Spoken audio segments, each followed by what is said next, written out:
Hello everyone, welcome to Legacy IAS Academy. In this video, we will be talking about Information Technology Act of 2000 and the amendment that was introduced in the year 2008 and what happened in the 2015 where section 66A of the Information Technology Act was considered null and void by the Supreme Court. So this Information Technology Act and the section 69A of the IT Act of 2000, as you can see it here, section 69A of the IT Act of 2000 is in news for a reason. That is the reason why we are making this video. So what is the context? Why are we even talking about section 69A of the IT Act? As you can see here, central government has blocked around 200 online platforms. It has blocked the access to these platforms under the powers that the central government has, the section 69A of the IT Act. This is the reason why we will be talking about what was the legacy of the government decisions where the government has blocked such online platforms and what are the powers that are conferred with the government with respect to section 69A of the IT Act. Okay, for more such information, please consider subscribing to the Legacy IAS YouTube channel. Let's start. What is the news highlights? What has happened? As we have known already, Center has already blocked the access to 200 online platforms, and out of these 139 online betting platforms were present and 94 platforms were into money lending applications. You have seen there were a lot of reports where the college students have committed suicide because they had taken loan from one such application, and because of the harassment that the private corporations or these money lending applications actually carried out, the students have actually committed suicide. So these were some of the fraudulent companies that were there to which the access has been blocked by the Indian government. So 139 online betting platforms, okay, and 94 money lending applications. 94 of these 200 applications find their place in the Play Store. Okay, for example, the Android Play Store that we have, 94 of these have it in the e-store, and rest 106 do not have their presence in any official Play Store. You can just directly go to the Google and you will have to download, then sign the acceptance or the documentation that is required, which we will sign without reading it or without going through it. So this is how these companies are actually playing with the emotions or playing with the needs of the young people. So this has led to the extortion and harassment of people in India. So because of this reason, Indian government considered this to be an issue of national security or the internal security challenge. That is the reason why the government has come up with the notification and blocked the access to 200 such online platforms. Now let's talk about what are the provisions under section 69A of the IT Act. What does this say about?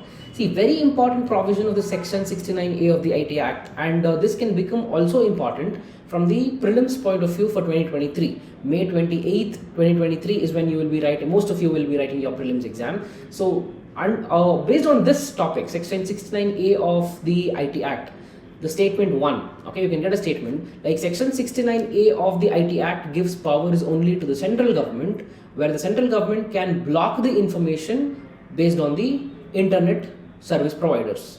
Okay, so if this is a statement, you will have to be very careful here, because section 69A of the IT Act gives powers both to central and also the state government. Both central and the state government have powers when we talk about the section 69A. Okay, remember this point very carefully. So what are the powers? What are the powers to the central and the state government? The powers are the entire point number 2 here, which means the powers with respect to central and the state governments are, it can order blocking of content through intermediaries such as internet service providers, telecom service providers like Bharti Airtel, Jio, Vodafone Idea that we have, web hosting services, we have Netflix, Amazon Prime, Disney Hotstar, Z5, Woot, such web hosting services, search engines, Google, Bing, okay, Microsoft Edge, online marketplaces, like for example Amazon and Flipkart. So based on all these platforms, whatever the content that is present, if the government feels that this content is detrimental to the territorial unity or also to public morality, then government can go ahead under the section 69A of the IT Act and order these organizations or order these internet service providers to eliminate that information. This is the power under 69A with the central and the state government. Deemed a threat to the India's national security, this is what I was talking about. If at all the government feels that this information that is there in the internet domain is detrimental to the India's national security, sovereignty or public order, then the government can pass an order and direct these platforms to eliminate the content. And as I told you already in the video, this was an IT Act of 2000 we are talking about, and in the year 2008 the same IT Act had an amendment, and as a part of the amendment, section 66A was unanimously added into the IT Act of 2000. So there was an amendment and section 66A was added. So what is this section 66A talks about? See, section 66A, just a brief introduction of the section 66A, it says that government can prosecute any person who posts objectionable content in the internet. Okay, so this is the section 66A of the IT Act of 2000. So if any person posts any kind of objectionable content on the internet, so police can prosecute him. And this section 66A, which was included in the year 2008, was struck down by Shreya Singhal case in the year 2015. Okay, a very famous case you will have to remember from the prelims and also mains point of view. Shreya Singhal case of 2015, where the section 66A of the IT Act was struck down. And it was said that this section 66A violates the basic structure of the Indian Constitution, that is the violation of fundamental rights, specifically the right to free speech and expression, which is an integral part of Article 19. So this gets violated, because of which the section 66A will not stand the jurisdiction or will not stand the scrutiny of the Supreme Court, and section 66A was struck down. And let's look at the history of such blockage by the government.